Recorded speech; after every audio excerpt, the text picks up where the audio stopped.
Let's graph another rational expression, and the only reason this one is a little different is because notice the degree in the numerator is 1, whereas if I would multiply this out together, my degree in the denominator would be 2. Does everybody see that? X times x is x squared. So the degree in the denominator is greater. Remember when I did this one early, the degree was the same. Therefore, if it's the same, when I'm looking for the horizontal asymptote, I did the coefficient, so I did like 1 over 1. But here, because the degree is bigger in the denominator, okay, I know that my horizontal asymptote will always be the line y equals 0. So that's why I wanted to go ahead and do this one as well. Okay, in order to find your vertical asymptotes, same thing. What makes the denominator 0? You can see here it would be 2, and here it would be negative 2. So I've got 2 vertical asymptotes at 2 and negative 2. My x-intercept, remember, that's what makes the numerator 0. In this case, it would be negative 4. Okay, so I have one x-intercept. If you want to write it as a point, that's probably better. I won't count it wrong if all you write is negative 4. To find your y-intercept, anywhere you see an x, you're going to plug in 0. So if I plug a 0 in right here, I'm going to get a 4. If I plug a 0 in right here, I've got negative 2. And if I plug a 0 in right here, I get positive 2. So you can see I have 4 over negative 4, which is negative 1. So my y-intercept is negative 1.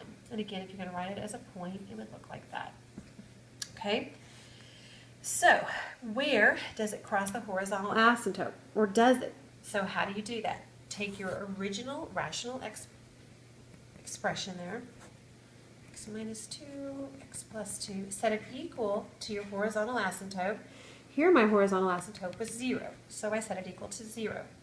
Whatever's in the denominator, I'm going to multiply. I'm going to move it to the other side. Think about it. The opposite of dividing by this is multiplying this by. So this is what I have. X plus 4 equals 0 times all this garbage. You do not have to show this step because hopefully you realize anytime you multiply by 0, you get 0. So you can see x would be negative 4. So does it cross it? Yes. It does at negative 4. Now, both of these that I did happen to cross a horizontal asymptote. The way you will know it doesn't is if when you solve, all your x's cancel and you would get something bogus like, let's say you ended up getting 3 equals negative 4. Notice there's no x's, there's no way 3, it would be a contradiction. That means it would never cross the horizontal asymptote. Okay, in this case, everything came out really pretty. Okay, so let's graph it. We have everything we need to graph. So let's graph our vertical asymptotes at 2 and negative 2. Here's that 2, just a nice little dotted line. And there's negative 2. My horizontal asymptote is the line y equals 0. X-intercepts right here at negative 4. And you can see right now it is hitting my horizontal asymptote, and we had already showed. It does. It hits it at negative 4, so we just kind of confirm that. My y-intercept is at negative 1. Okay, now here's one where I can't tell anything. So I'm definitely going to have to try some test points like we did before. Now my vertical asymptote, is at negative 2. So I'm going to try something really close to negative 2, like negative 2.1. I'm writing down what I'm going to try. Okay, so I'm going to plug it in. If you plug in a negative 2.1 right there and you add 4, hopefully everybody realizes that's a positive value. Negative 2, and then you subtract a 2, it's still definitely negative. So I'm going to put a little negative sign right there. Negative 2.1 plus 2, that would still be negative. If that's an even number of negatives, 2 negatives make a positive. So what that tells me, it's shooting up to positive infinity. So right here, it's going to look like this. And it's crossing right here, it says, so it's going to be right here, just right below, but still hugging the horizontal asymptote. If you weren't sure, you could plug in a value, like negative 10, okay, and we'll just try it. If you would plug in a negative 10, does everybody see that you would still get a negative value up here? So I wrote down a negative. If I plug in a negative value here and I subtract 2, it's still negative.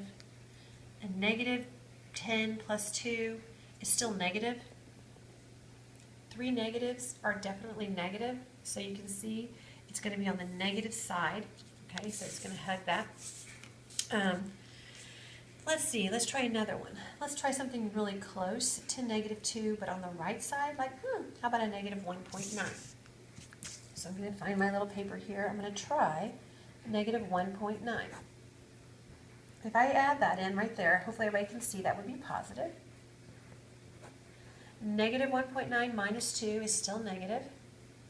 Negative 1.9 plus 2 would be positive. I have one negative, which is negative, so that's going to shoot down to negative infinity. Ah! Just threw my pen. So right here, it's going to start coming down to negative infinity. Now the question is this going to come around and go back down, or is it going to come up? Now, I can tell you that it's going to come down, and there's two reasons I know. If it would go up, it's going to have another x-intercept, and we don't have an x-intercept, okay? So I know it's going to come back down. Now, I could test, shouldn't touch that vertical asymptote, by the way. I'm just looking through my phone, so I'm kind of messy. Should just hug my vertical asymptote. If you don't believe it, or you just don't see it, try something close to this vertical asymptote, but on the left side, since that's what we're talking about, like 1.9. That would be something really close. And let me just show you, if you plug in 1.9, does everybody see this would be positive? Ah, my pen, don't die now. 1.9 minus 2 would be negative. 1.9 plus 2 would be positive. So you can say I have one negative, which is negative. So yes, it's going to shoot down. Okay. Now on this side, you know, is it going to be up here in this quadrant? Or is it going to be down here? Okay. Got a 50-50 guess. I'm not going to guess. I'm going to show my work. I'm going to pick something really close to 2, but on this side, and I'm going to say like 2.1. Now again, if you want to find an actual point, that's fine. To me, this is just a lot easier, so I'm going to try 2.1. Plug it in up here. 2.1 plus 4, positive. So put a little positive. 2.1 minus 2, still positive. 2.1 plus 2, positive.